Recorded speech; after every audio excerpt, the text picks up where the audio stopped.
What does it do, YouTube?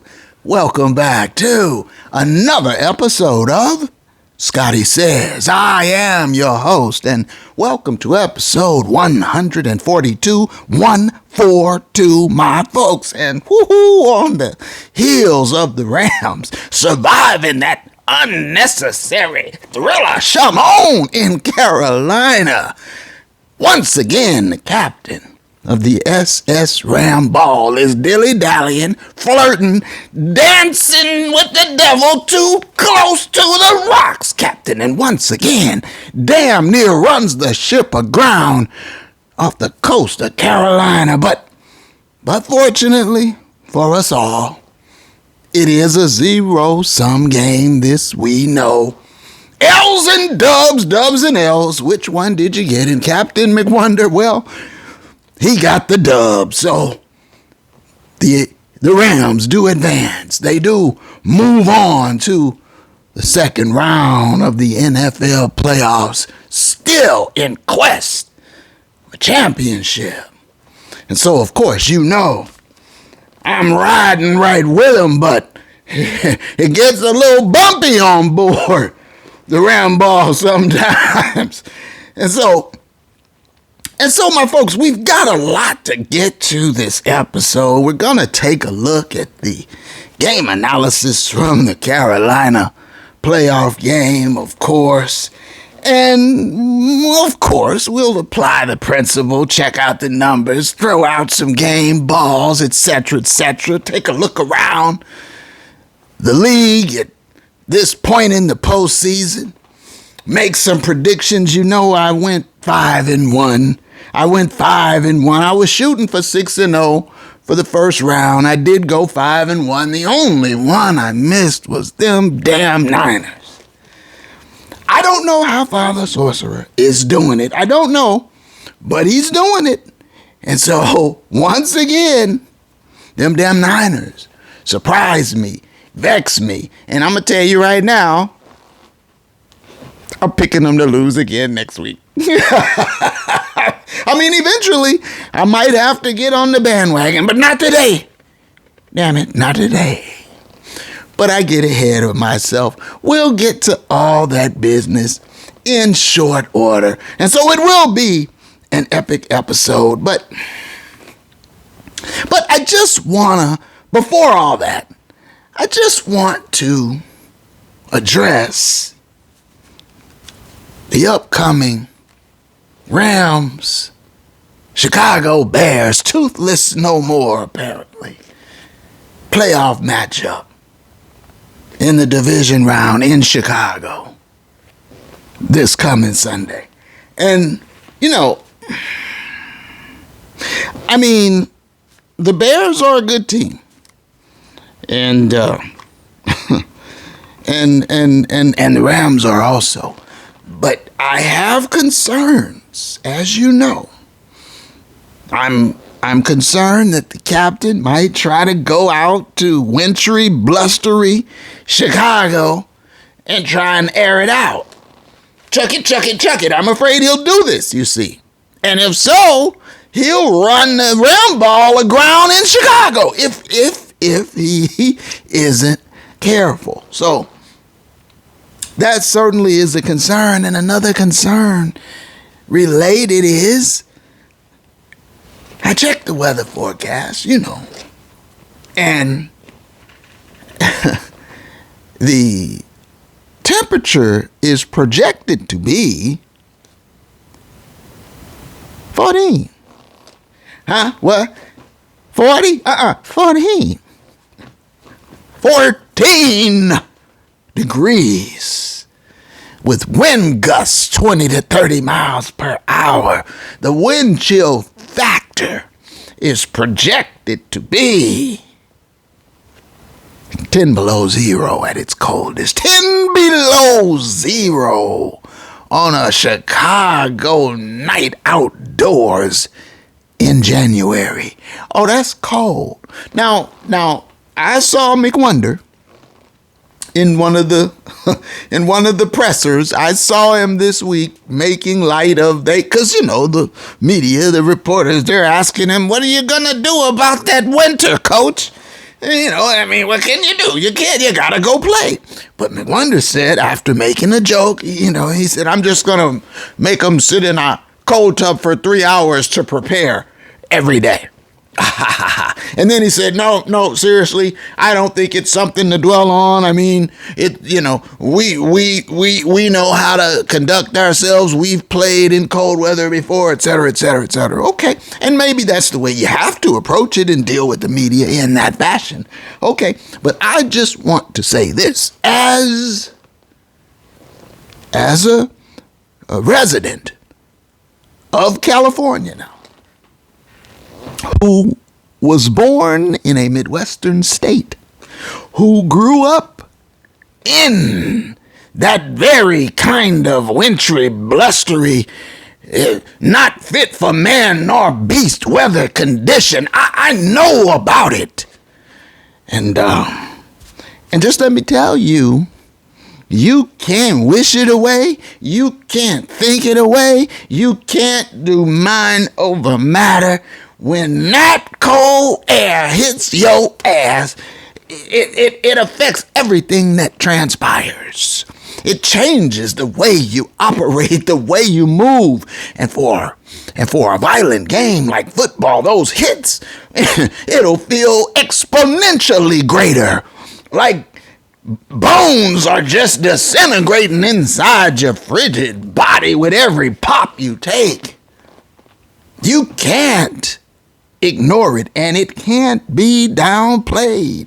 It's real. Oh, it's real. And I've seen players where they go out with no sleeves. They go out in short sleeves. And they're tough, right? It's not a good idea. I mean, you can do it if you want to do it, if you want to try to prove a point. But listen when I tell you this. There is no escape from it. They say this may very well be the coldest football game played in Chicago history. And that's saying something, because Chicago cold. So cold. Cold as ice. And this may be the coldest football game ever played there. Well, I'm looking forward to seeing it, but I wouldn't want to be nowhere in the vicinity of it in person. I tell you that. And you're going to see, mark my words, you're going to see the polar bears. Kooks and lunatics, drunks and devils alike, all out there with no shirt on, walking around, drinking beer, yelling and cheering. Okay, well, listen. I say all this to say the weather will affect the game. It can't help but to. And so I expect that it's probably a wise bet, if you're inclined, to go with the unders on these games. And I've heard, the experts, I've heard them talking about it's going to be a high-scoring blowout, shoot 'em up, back and forth, aerial fireworks display of offense. I've heard this. I don't think so. I would sort of tend to bet against it. So, having said all that now, it was 80 degrees in LA today. Just having said all that now, I still believe the Rams can do what they need to do out there and come away with that dub. But, there are keys to this, Captain. And that's probably my greatest concern, is that the captain will not heed the signs, will not use prudence in his course, and very well may hit the iceberg, and, well, you know what happens when you hit the iceberg, don't you? And so let's just touch on one other sort of metaphysical aspect to it all. Taking the weather out of the equation. There's one other less tangible aspect to it all. I suspect that the football gods have a rooting interest for the LA Rams against Chicago. Toothless no more. I suspect that the football gods will not allow Chicago Bears to advance to the next round. And I'll explain it. I'll touch on why I say that a little later in the episode. But we are already off to an epic start. So let's just go ahead now at this point. Let's get right to it now. Let's deal with the Carolina Thriller. Game analysis now. Game analysis. Rams at Carolina. And see, the thing is, I told you last week that I had checked the forecast, the advanced forecast for Carolina, and it wasn't going to be as cold as the first game. Interestingly enough, the Rams, of course, you remember that first game in Carolina, it was about 45 degrees, that game, with a driving rain. Well, this game, the forecast said it would be about 65 degrees with rain, not as cold. Interestingly enough, though, the rain held off. The rain never came. I kept looking. When will there be rain? I kept looking for the rain. It never came. Everything else I was afraid might come did come, but the rain did not. And so without the rain, the Rams start out in Carolina on defense.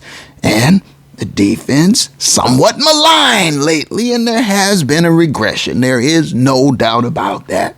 The defense forces an opening 3 and out. Beautiful. But wait a second. What is Canales up to? You remember that first Carolina game? I praised the Panthers head coach Canales for employing the Book of McWonder against the captain. And he got the dub. But in this game, it appeared that Canales had misplaced his copy of the book. He was doing peculiar things all game long, and some of those things were very costly. And right out the gate, very first series of the game, 3 and out, Canales says, no, we need to go for it. We're playing with 4 downs. Here, coach? Not here. Yes, here. All right, let's go for it then. Incomplete. Turnover on down. And so, that's a reckless mistake, Coach Canales. And why, hopefully the Rams will make you pay for that, sir. And indeed they did. The Rams, with their opening possession of the game, operating with a short field from their own 45. Matty hits Puka for 16 and a first down, and then K. Will gets a tote for 5, and then play action. Matty with a little swing pass for Puka, and the Rams are driving, and it's a first down. And then on the very next play, I want to underscore this particular play, the creativity. Coach McGenius at work here. On the very next play now, it's first down Rams. Red zone alert. They're at the Carolina 14-yard line. And I want to underscore this particular play. Now, it's first down Rams. And they line K. Will up wide left with the wideouts. And they line up Puka. McGenius does. Puka is lined up in the backfield in K. Will's spot. I don't think I've seen that McWrinkle all season. I said, look at this now. And sure enough, Matty takes the snap, looks left with those trips, left including K-Will, and then pivots in a quick dart to Puka out the backfield, makes a man miss, touchdown Rams, touchdown L.A. Puka, Matty, McGenius, looking good early, and they do in fact make Canales pay for that mistake, biting him in his ass, and so the Rams take an early 7-0 lead, and so it's McGenius 1, Canales 0 to start the playoff match, and so let's set that particular play now. The 3 wideouts split left. It was Tay, it was X, and it was K-Will in that slot, and Puka, of course, lined up in the backfield. And at this point, let's just go ahead and set the Rams' offense as well, because on that particular scoring play, your tight end was Kobe, CP, Ghost no longer Parkinson. And, of course, your O-line from left to right, Alaric Jackson, Avila, Shelton. You've got Dedic in place of the injured Dotson at right guard. And then right tackle in place of Havenstein, Warren McClendon Jr., who's been doing a stand-up job on the O-line. And so that is your offensive unit to start in Carolina. No Dotson, no Havenstein. Good news to report, though. Dotson is expected to return. He will play against the formerly Toothless Bears in Chicago. All right, and so the Rams get the ball at their own 7 to start, and ultimately they end up having to punt this possession, and they do. And just right here, I have to say, I was thinking, what the hell has gone wrong with the punting unit? What's up with Ethan Evans? He was reliable. He was really locked in, it felt like, earlier in the year, even last year. And now, well, this particular punt, wobbly, weak, and so Carolina takes over. So Carolina now with the ball trailing, and well, they drive to about midfield. They got a first down around midfield, and Bryce Young is looking to throw. He drops back. He feels the pressure. He steps up. He fires into triple coverage. Poltergeist strike. Poltergeist strike. The poltergeist is in Carolina. And so the Rams get that first turnover. And now you see it again. Carolina making mistakes. And so L.A. now with the ball and the lead.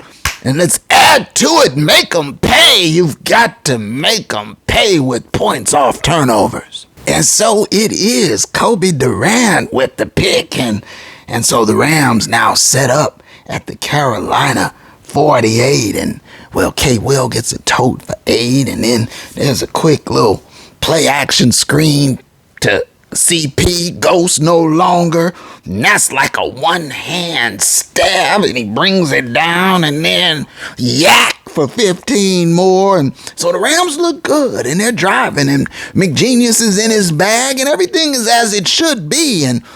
And we move to the second quarter with the Rams leading 7-0. We start the second quarter, LA up 7-0. They're driving. They got a first down at the Panther 25, and K-Will gets another tote. He gets 6 more, and then he gets another tote, and it's a 3rd and 2, and then Puka complete for 7, and now it's 1st and goal at the 10. 1st and goal at the 10, and K-Will gets another tote for 5. And I'm like, yes, sir, this is what I'm talking about, Captain. And then 2nd and goal from the 5. Puka takes a little quick pass. Actually, turns out it was a backwards pass. Puka takes the backwards pass, stutter step, make a man miss, break 3 tackles, touchdown Rams, touchdown LA. Puka with his second tutty, and the Rams now up 14-0, and everything is lovely, right? No rain, looking good. Canales hiccuping, making mistakes. Rams playing clean. McGenius in his bag. What could go wrong? Matty looks sharp. He's 7 for 7 at this point. Well, 6 for 6 because they took that touchdown pass away and made it a run play because it was a backwards pass. Okay, so at any rate, it's early second quarter. LA up 14-0. And I'm thinking, just keep this energy, coach. Keep this energy. And so that last touchdown drive to go up 14-0, I felt like it was a work of art. It was 7 plays, took 4 minutes, 48 yards, points off the turnover, bite them in the ass, and moreover, when you look inside the 7 plays, when you look inside the drive, 5 runs, 2 passes, paid dirt. And so I am pleased to say, I am proud to announce, I am ecstatic to inform you that this particular sequence, this second possession of the LA Rams offense, this has been your McGenius spotlight sequence of the week. Nice job, coach. You got to give Carolina credit now, because here, down 14-0 with the Rams marching up and down on them, you could have almost seen how they could have withdrawn, turtled, gone into their shell. But no, they didn't. They continued to keep the aggression up. They held onto the rope, and the offense drove 65 yards. Touchdown, Carolina. Now it's 14-7. 14-7, L.A. And, well, the Rams with the ball end up settling for a field goal, 17-7 at this point in the game. The Rams defense now trying to bow up, and they do. They force a 3-and-out, and this time, Canales does, in fact, do the smart thing and punt. And so the Rams now with the ball back, and the lead is about 3.5 minutes before halftime. And, well, Matty, he had a bad overthrow here. He missed one of his few bad throws in the first half. And that led to a 3-and-out. And so LA now returns the favor, and they punt. And their punt returner, Etienne, well, he had some trouble, as you know. And so he's trying to return the kick, and the punt hits him in the face mask. Fumble reminded me of Fair McMuffins. He would muff a punt that he was trying to fair catch. And so the Rams recover another Panther mistake. Make them pay. Points off turnovers. You should have heard me hollering, points off turnovers, coach. Make them pay, Captain. That's what I was saying. And so now the Rams with the ball after the fumble, coughed up by ATN. And, well, deuces for 6, and then deuces again. Deuces for 8. 2-minute warning. Beautiful. I'm like, this is lovely. Everything is everything.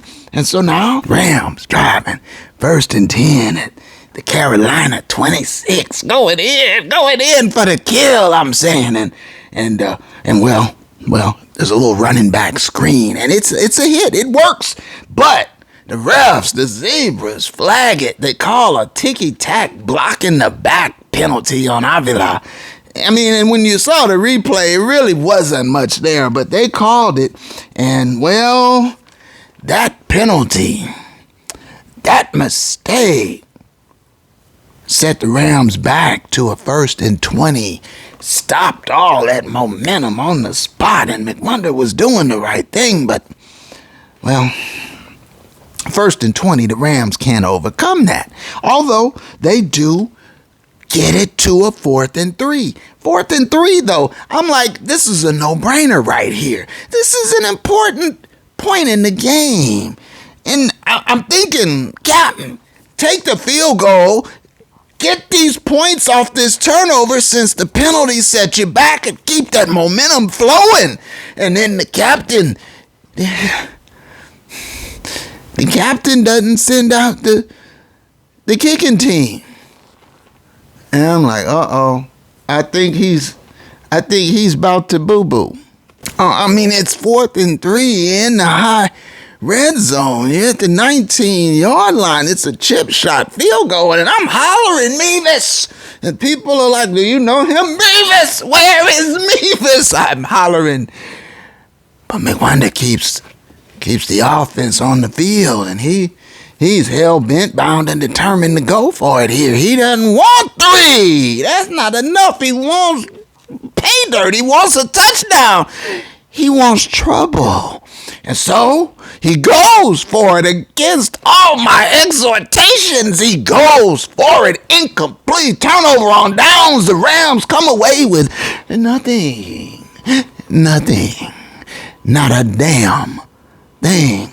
And so you recover the fumble, the muff punt. You got great field position. Yes, the penalty set you back and you couldn't finish it off, but take the 3. They've given you the 3 with the turnover. Make them pay. You got to bite them in the ass, Captain. He did not do this here. He went for it. This was ill-advised. This was reckless. This was a bad decision. And so, my folks, this is a classification level McSquander. That's what this was. A clear and flagrant McSquander. And so now you see how the worm turns. Huh? You see how it all can start to fall apart on you. Just a few moments ago, I'm giving you the McGenius spotlight sequence of the week. I'm praising the coach for being in his bag of creativity and ingenuity. And then, before we can even get to halftime, I have to report a classification level McSquander. And I told you that the football gods make their presence known in certain situations. And so I knew when he eschewed the field goal, when he would not call for Mevis, I knew Carolina was going to make his ass pay. I said it out loud. They're going to make his ass pay. And they did. And now the momentum shifted. You get a turnover deep in their territory. You march and you eschew the 3 and you turn the ball back over on downs, and then they march on your ass and they score the points off turnovers. And now you see it's a 10-point swing. Instead of kicking the field goal and going up 27, you, in your infinite recklessness, McFoolishness, you McSquander it. And so the score remains 17-7. And then they, in turn, score off your turnover on downs, a touchdown, as I knew they would, as the football gods would insist they do. And so now, almost as if it was scripted, Bryce Young in the red zone, 3rd and 10, steps up, breaks contain, makes a man miss, touchdown, they're in, and the score now, 17-14. You see the 10-point swing instead of 27. You see there the 10-point swing instead of 20-7, a 13-point advantage, which is that's what you would have held over Carolina if you kicked that field goal, 20-7. Instead, you eschew it. You remain at 17. They then take that momentum, march down, put up a tutty, and now it's 17-14, a 3-point game instead of a 13-point game. This is why I was screaming for Mevis, you dig? Okay, this is tighter than it needs to be, but The Rams are up at halftime on Carolina. And then I remembered they were up at halftime on Carolina the first game in November. And they came out and, well, you recall McWonder went 3 and out, incomplete, and Canales then drove the ball on the ground and drove it down the Rams' throat and scored and took the lead. Do you remember that? And I thought the only thing really missing is a poltergeist strike in the rain, and otherwise it's starting to look like a carbon copy. But little did I know, there wouldn't be rain, but the poltergeist strike was on tap. All right, so LA gets the ball to start the third quarter, and well, wouldn't you know it, McWonder, he comes out throwing. With the lead and the ball, he comes out. Chuck it. Let's go through it. First down, incomplete for Tay. Chuck it. Second down, incomplete for Tay. Chuck it. Third down, incomplete for Tay. 3 and out. And my folks, this is what's so galling, and I'm fuming. I'm beside myself. I'm apoplectic. In that 3 and out, this man has eaten up exactly 14 seconds of clock. 14 seconds of game clock have elapsed. And now he's punting. 14 seconds. Incomplete. Right sideline, incomplete. Left sideline, incomplete in the flat. Tay. Punt. Galling. Vexing. Disturbing. And so it's all right there now. You see, this is what I have been talking about. This is what I've been railing against. This is what I've been preaching about. This is the pattern. This is the proclivity. This is the idiosyncrasy in a nutshell. This is what it is. The Book of McWonder. You've got the lead. You've got the ball. Incomplete. 14 seconds off the clock, and now you don't. Now you see it, now you don't. This is the Book of McWonder, straight out of it. And I knew. And I said it before it happened. I said, you can mark this down. They are going to take this punt and score. I knew it. He follows that second quarter McSquander up with this. And so, my folks, regrettably, I am required. I am compelled. I must report that this sequence, this 3 and out, this has been your McBlunder spotlight sequence of the damn week. Oh, Captain. Too close to the rocks. And so you see, there it is, my folks. We've gone from a McGenius spotlight report to a McBlunder spotlight sequence in the same damn game. And that is the duality. That is the dichotomy. That is the schism. That's the bipolar nature. In the first half, I'm giving you a McGenius spotlight sequence. In the second half, right out of halftime, it's a McBlunder spotlight report. And so you see that Dr. McGenius shows up with a couple fantastic sequences, and then Mr. McWonder comes right behind him, making a mess. You get good McGenius and bad McWonder. in one damn game, sometimes in the same quarter. And so, as I expected, as I knew would happen, Carolina gets the ball off that 3 and out, and they go and score, and they go and tie the game up, and now we are tied. 17-17, and I'm thinking, I bet you would have liked that 3 points right about now, wouldn't you, Coach? Then after Matty throws Tay a medicine ball and gets him blowed up on the sideline, the penalty follows, and the Rams do get into field goal range, and this time you do see Mevis.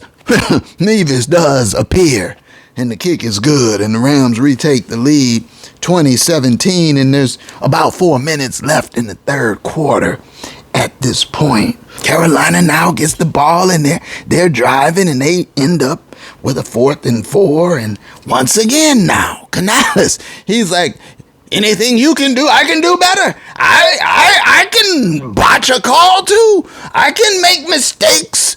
And so Canales now on a 4th and 4 eschews the punt. He wants to go for it. He's down by 3. He's playing out of the Book of McWonder himself. Turnover on downs. Turnover on downs again. Another mistake. Rams, short field position. You see, so every time Carolina had a little momentum, you see something happen. They were making plenty of mistakes as well. If Carolina played buttoned up, if Carolina played tight and right, they would have beat the Rams. Thankfully, they did not. And their head coach, well, he had a good part to do with that. All right.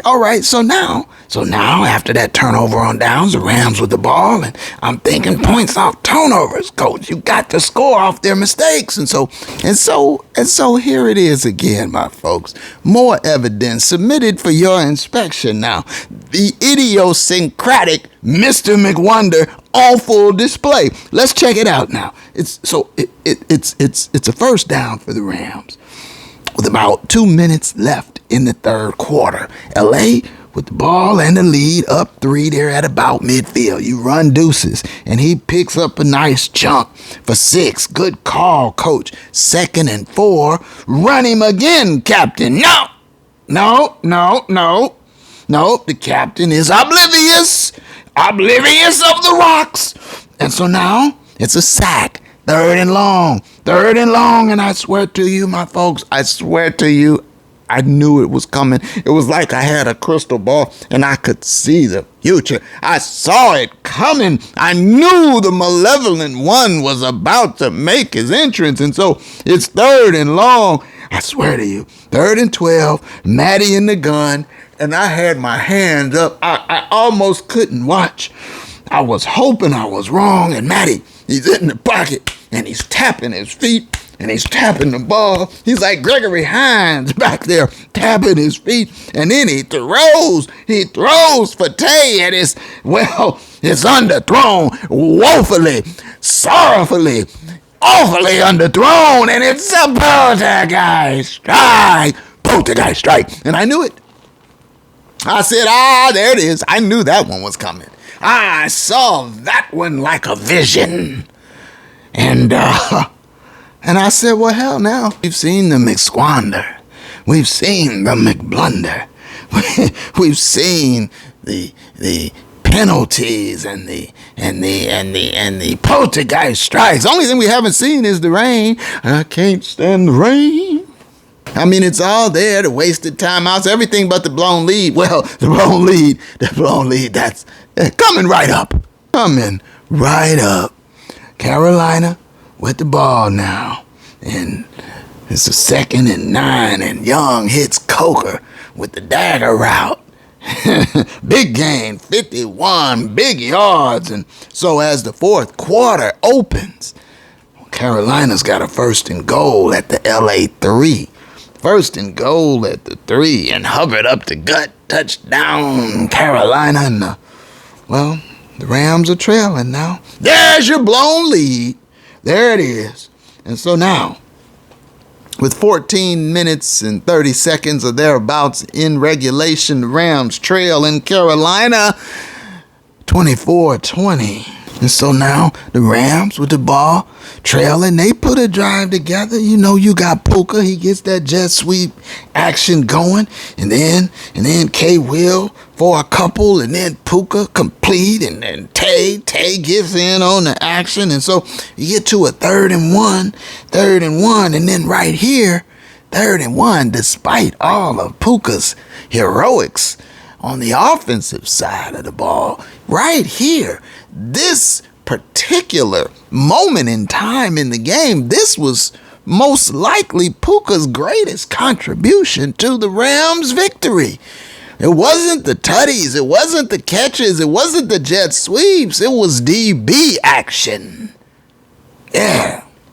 Because on 3rd and 1, I personally, you know, I'm thinking just run the ball and get a new set of downs. But, you know, McWonder, he's feeling greedy. He wants to go big. So 3rd and 1 is at the Carolina 30. And this is, you know, out the book of McWonder, 3rd and 1, you got to throw. So out of the gun, needing just a yard for the first down. Just a yard for the first down at the Carolina 30 now. You're trailing, time ticking out of the 4th quarter. Be smart.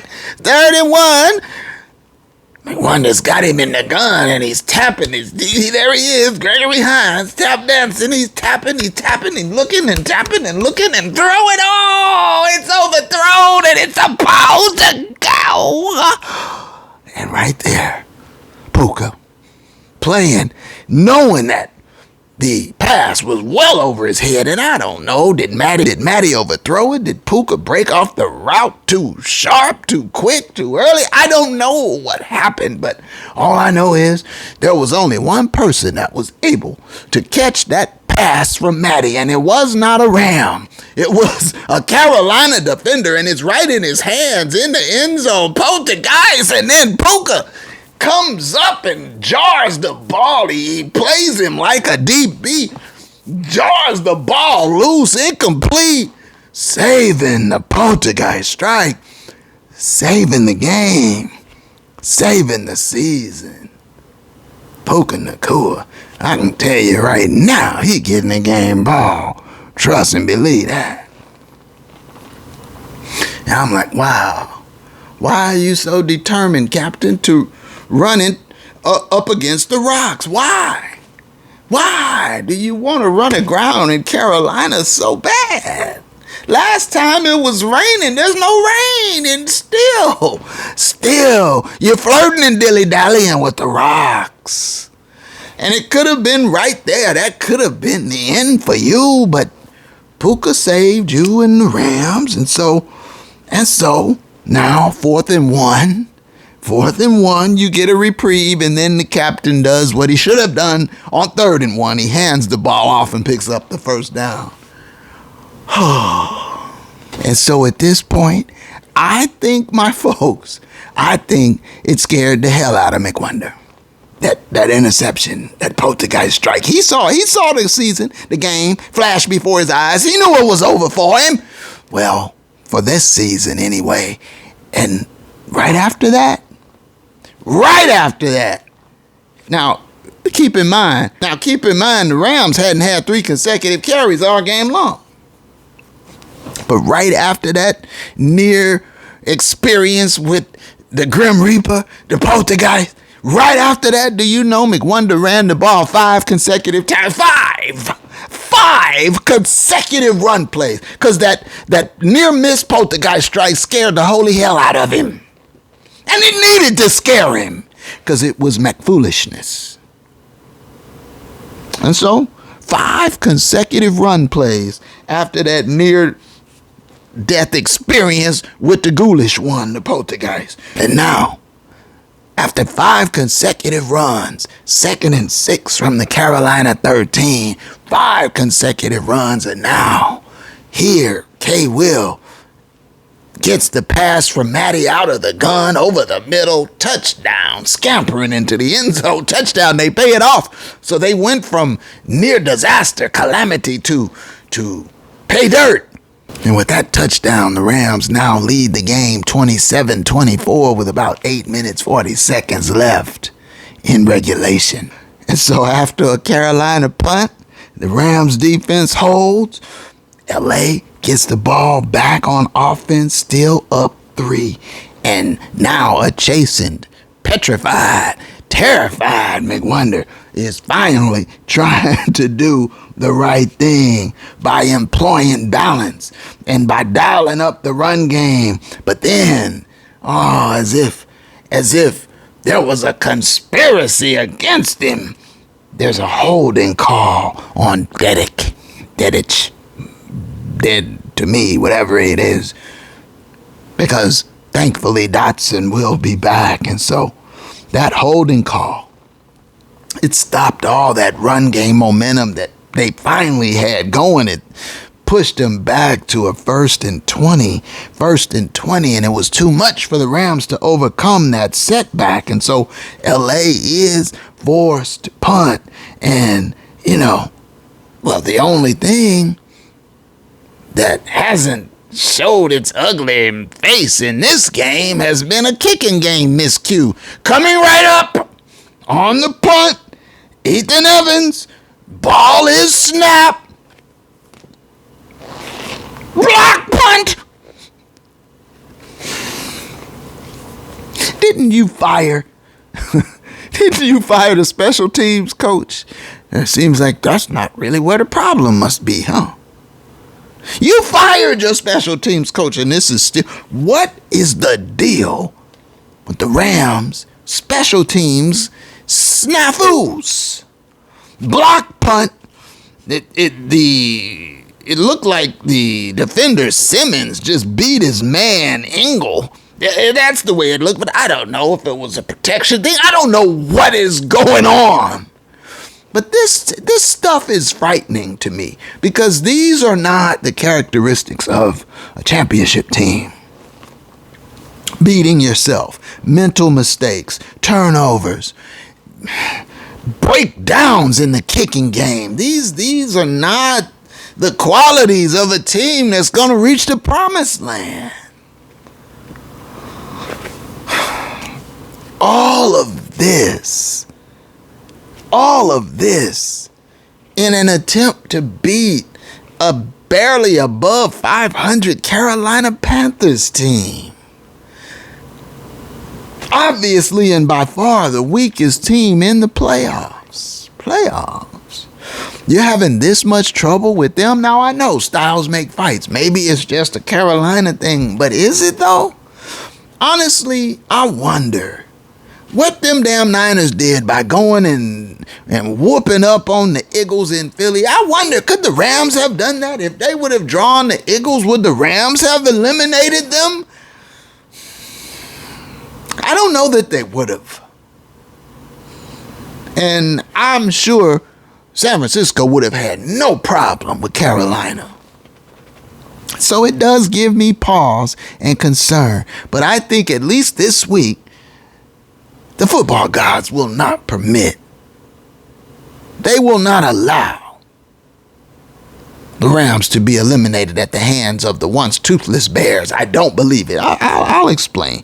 And so now the special teams gaffes, glitches, and gags have revealed themselves yet again in this game. These issues have been a fixture all season, from Cardi to Mevis, from firing the special teams coordinator, the block punts, remember in Philly? Remember against them damn Niners? And so I thought about the Seattle game. Remember Rashid Shaheed busting the Rams' ass with that big punt return? When have you seen the Rams bust a punt return and crack the defense and break a back? When have you seen it? When was the last time? A kickoff return, take it to the house. When was the last time? The Rams get nothing out of their special teams, just bare basic minimum, and this goes back a ways. This isn't just this year or even just last year. But I digress. So now, with 4 minutes left in regulation, Carolina drives to a 3rd and 3. 3rd and 3 from the 7. 3rd and 3 from the LA 7. And Bryce Young, out of the gun, lofts just a perfect pass. A beautiful dime to the corner of the end zone. Coker, touchdown, Panthers. And the Panthers have now taken a 31-27 lead. And LA now down 4 with just 2 minutes and 39 seconds left in regulation, left in their season, left in the voyage of the SS Ramball. And so this sets up the final drive. And Tay said in the post game, he said it was at that point in the game where Matty said something to the effect of, "Let's go snatch their souls." Spoken like an individual who's had a bit of a dalliance with the poltergeist, the malevolent one, isn't it? Let's go snatch their souls. That sounds like a John Wick line or something, doesn't it? And Tay said it gave him the chills when Matty said it. And he went on soul snatching overdrive. And so let's just take a look at the last drive, the money drive, the game winner. The Rams get the ball at their own 29-yard line. And Matty, of course, is in the gun now, season on the line. And the pass is tipped, but it's complete. And so it's a 2nd and 3. And then a completion to Tay. And that's the first down, and now it's a 2-minute warning. 2-minute warning now, and they're at their own 46-yard line, and, well, complete to Tay. And so it's 2nd and 4, and complete to Puka. And so we're driving now, and after a Tay drop, it's a 2nd and 10 at the Carolina 30, and Matty, he's got to know look, that's his thing, right? He's no looking, and so he looks one to Mumpfield, right? And that's his first catch of the game. And there's just 45 seconds left in the game, left in the season. And so it's 1st and 10 at the Carolina 19. Red zone alert, high red zone. And so Matty, calm as can be. Matty, calm as can be. No looker, ghost no more. And CP Kobe Parkinson, and he's spinning and contorting and strong hands and the pylon. Touchdown Rams, touchdown LA. And it is 34-31 LA now with 38 seconds left to go. And this hee thriller is over. Shamon. And so, now let's go ahead and beat it and get the hell out of here with this dub. And so, soul snatching mission complete. Rams advance. Rams survive the Carolina Rocks. This has been an epic episode already. Let's go ahead now quickly and just look at the numbers, shall we? When you look at the breakdown from the 34-31 Rams victory over Carolina, you see the Rams had more total yards, more passing yards, and yes, they outrushed Carolina. They also had a greater time of possession than Carolina, and they won the turnover battle as well. And so these are the key ingredients in that victory. But when you dig deeper inside the numbers, one thing that leaps out at me is the Rams made a lot of mistakes. They had too many penalties, 9 of them things for 83 yards. Carolina only had 4 for 34. And, well, also, the Rams were really bad on 3rd down, 3 for 13. And so that's another area of concern. You got to be able to convert on third down, keep the ball, keep possession, keep control of the clock in the game. But as we have stated initially, it is a zero-sum game, L's and dubs and L's. McWonder got the dub. And that, in the end, is really the only thing that matters. And so, let's go ahead now and do what we must do. Let's apply the principle. You know we've got to do it. Let's apply my 25-30 principle. And we are going to start with the victors. Let's start with the Rams. And so, Matthew Stafford, 42 pass attempts. That's an X, 42 over. And 1 sack, 43. That's an X, missed that metric. Even though the Rams did have a high number of total plays, when you factor up and make it the 35-40 principle, you see the Rams still missed the passing metric over on pass attempts. What about rushing? K. Will, 13 carries. Corum, Deuces, he had 11 carries. That's 24 right there. And Puka had 3 jet sweeps. That's 327. Ding, ding, ding. That's a green check. So, McWonder hits 1 metric, misses 1. His balance differential, -16. -16. Now, let's look at the losers. Carolina with the L's on the head. Let's look at Bryce Young. 40 pass attempts. 40. That's over. Was he sacked? Indeed he was.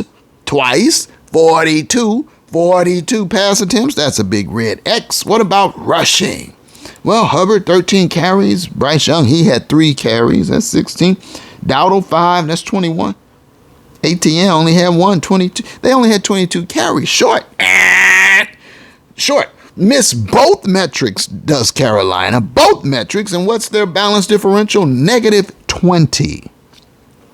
So you see, my 25-30 principle is infallible. It's golden. It does not fail. And so you see, once again, the victors hit 1 metric, missed 1 metric with a -16 balance differential. The losers missed both metrics with a -20. And so there you have it, and still golden. My 25-30 principle. Now, let's go ahead and give out a few game balls. Game balls in a victory. Game balls. I want to give a game ball to Matthew Stafford. Matty. 24 of 42 for 304. He had 3 more tutties. He did have a nasty poltergeist experience. But his passer rating was still a 93.8. And he led the game-winning drive down to the last few seconds in the fourth quarter. Matthew Stafford, game ball, sir. I want to give a game ball, another one, to the great Puka Nacua. Game ball, sir. 10 catches, 111 yards. He had a tutty through the air. He also had a tutty on the ground. 3 carries for 14 more yards. And so Puka, 2 touchdowns, 125 scrimmage yards. Game ball, sir.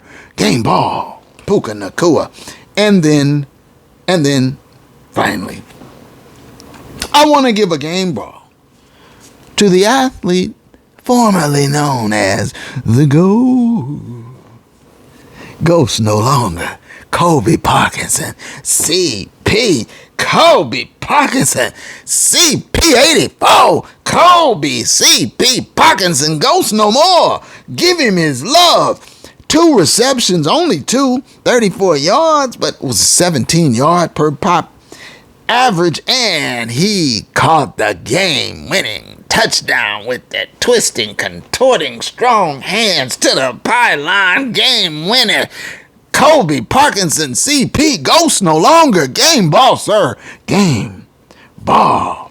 And then I want to give a few honorable mentions. Let me give an honorable mention. I'd like to give an honorable mention to Kyron Williams, K-Will. He 13 carries for 57 yards.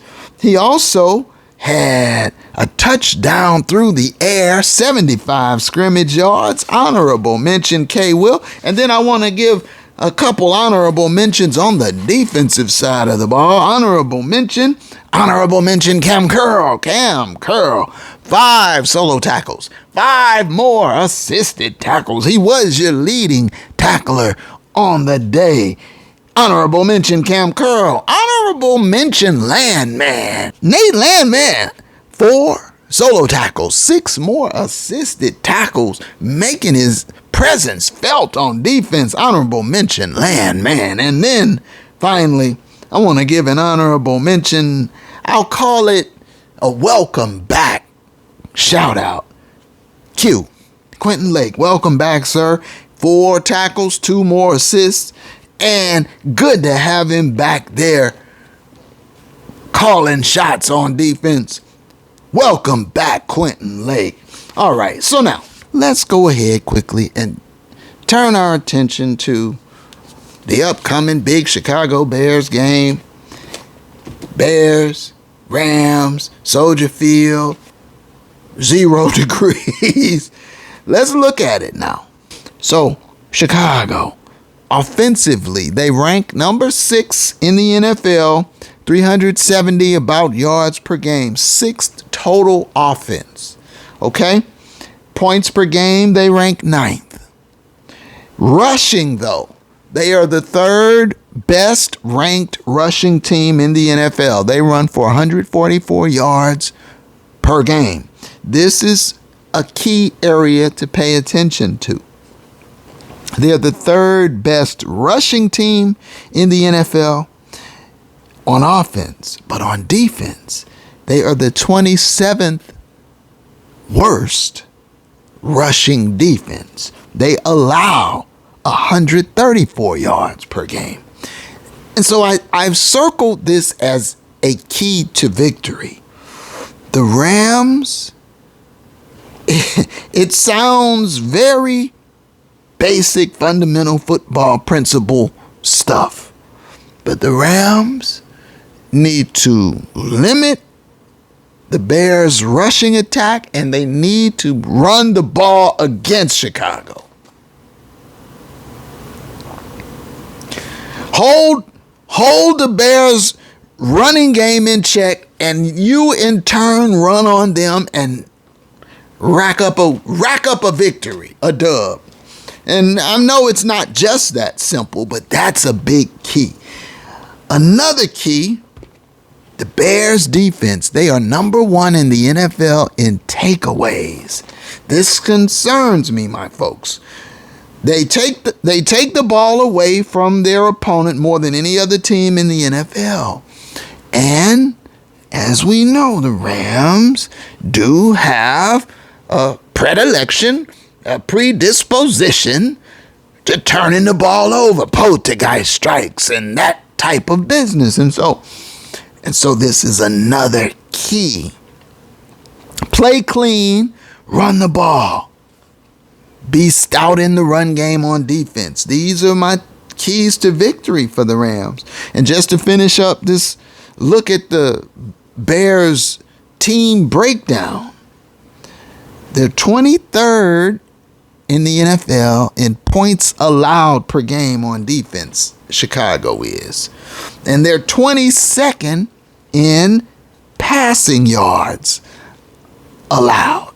This can be fool's gold for McWonder. I don't want McWonder to see this stat and think, aha, let's attack them through the air.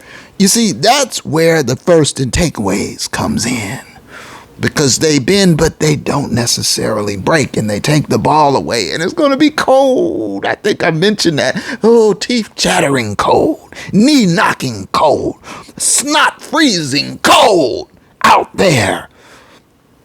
Balls getting tipped off frigid fingertips and floating up in the air for the poltergeist. And so there's all manner of ways, balls popping loose because that hit feels like your arm has been crunched into bone dust. So there's all sorts of ways that the ball can come loose in these inclement conditions. So I don't want McWonder to try to attack them through the air. Stay on the ground, play sound, fundamental. That's the key. Apply the 25-30 principle and you won't lose.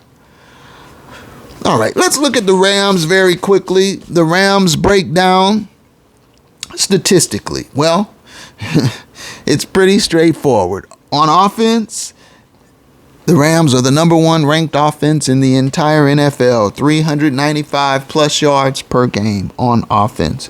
They are the number one scoring offense in the NFL, 30.7 points per game scored by that offense. They are the number one passing yards per game offense in the NFL, 270 yards per game passing, and then rushing.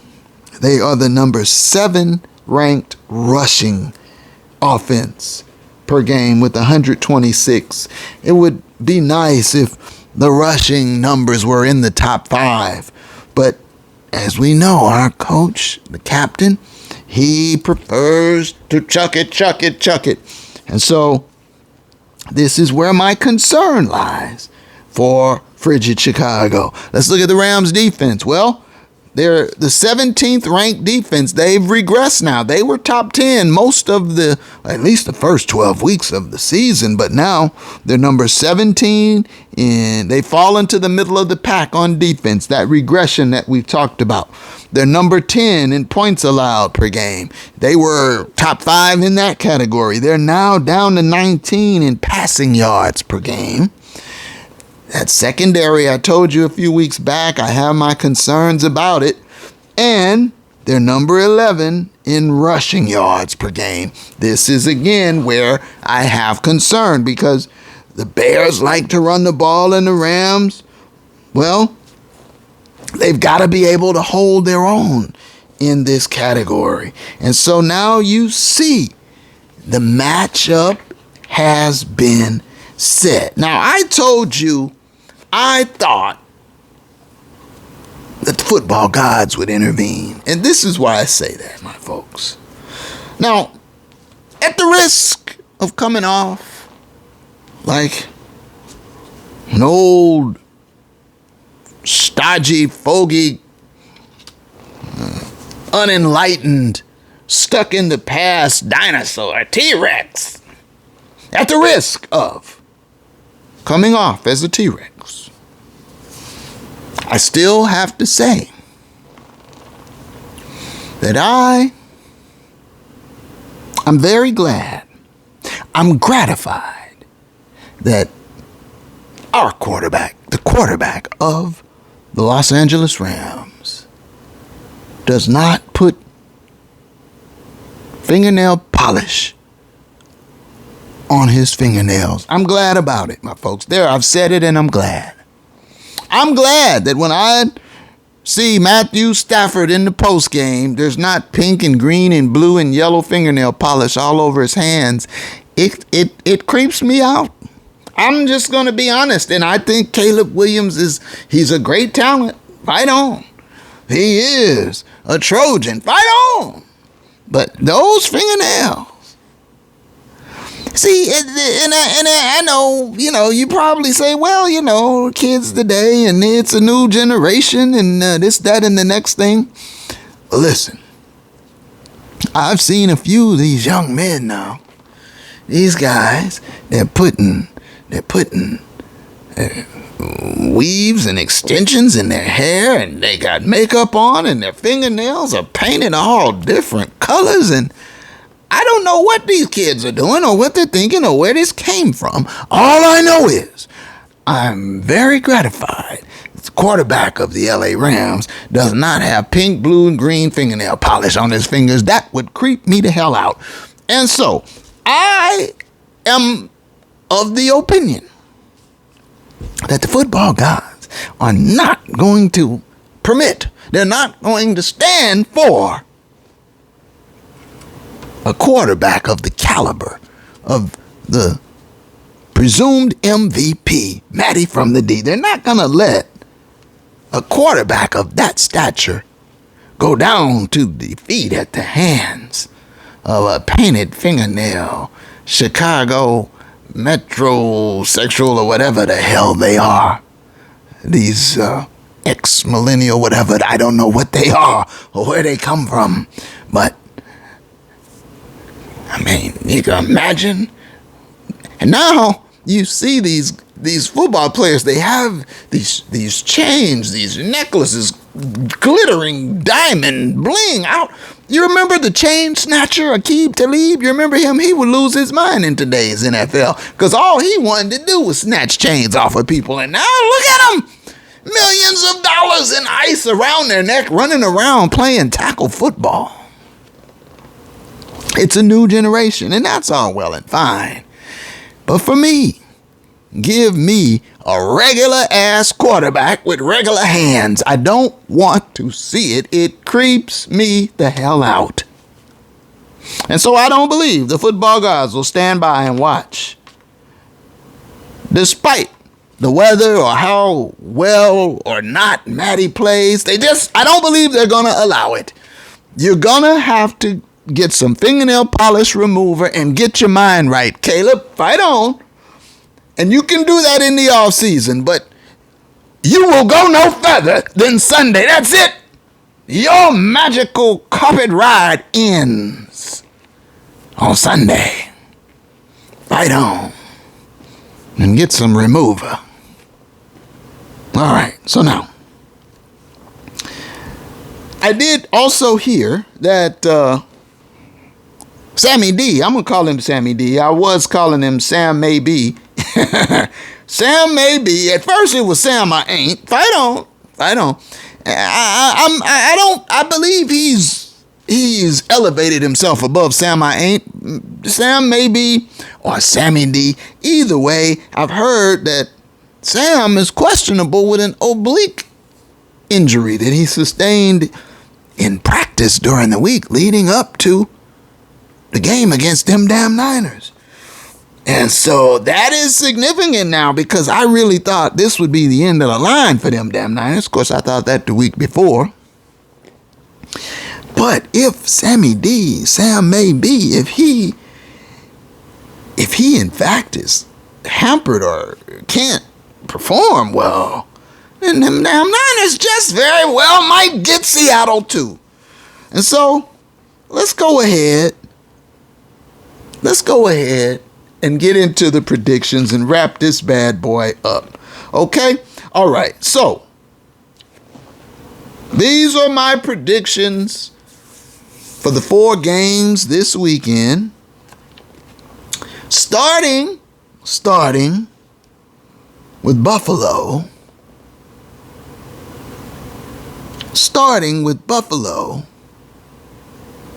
And Denver. I've told you from the beginning, I didn't believe in Denver. I'm going to stick with that even though they've gotten a lot further than I thought they would have. I'm going with the Bills. Buffalo over Denver. The next game, Seattle, them damn Niners. Well, my inclination is to go with Seattle. I'm concerned with the Sam Maybe injury. But until I get information to the contrary that he won't be able to play, I'm going to go ahead and hold on to my prediction that Seattle will advance. Seattle will advance to Championship Sunday. Now, the Sunday games. Oh, boy. Well, I'll tell you the one I agonize about the most is Houston, New England. Because, last week I picked Houston to make it all the way to the bowl now against the Rams. But, I've watched Houston, and they offensively, they looked abysmal. against the Steelers and COVID towing them. And, they won. They advanced, but C.J. Stroud looked like a liability. The thing is, that defense is so exceptional. It's going to be an interesting game. I think Houston has the defense to go the distance, but that offense, if a team is capable, competent, if they can just put up, a couple touchdowns or something in that vicinity, I don't know if Houston has the offensive wherewithal. And so this one's tricky because I don't want to go against my own prediction, but I don't really. What I saw of the Houston Texans and C.J. Stroud in their first round playoff game, that scared me off of them.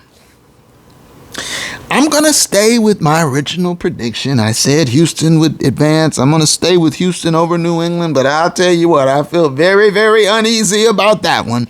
And then finally, Rams, Chicago. Well, you already know what I think about that. Rams advance. Football gods say get out of here with that. And so the thing, though, is I've heard reports that Matty is 1-9 with the Rams in poor weather, where it's snowing, raining, or below 30 degrees or something to that effect. Any of those criteria, they've tracked 10 games of his, and he's 1-9 in them. So the information shows. Listen, I've already told you what I think, and so we'll see how it all plays out, but I'm going with the Rams to advance. And so at this point, it has been an epic episode. It's got to be put to bed now. And so at this point in time, what I am now going to ask from you, what I'm going to ask you to do is please throw me one of these. Please like the video. Subscribe if you haven't already. Hit the bell. Then you'll be notified when I drop the next video. And the next video will be soon come from this video, because we will be back on the other side of Division Weekend Sunday, and we'll chop up the outcome and results. And so until then, my friend, Scotty says, thank you for watching. One love. Go around.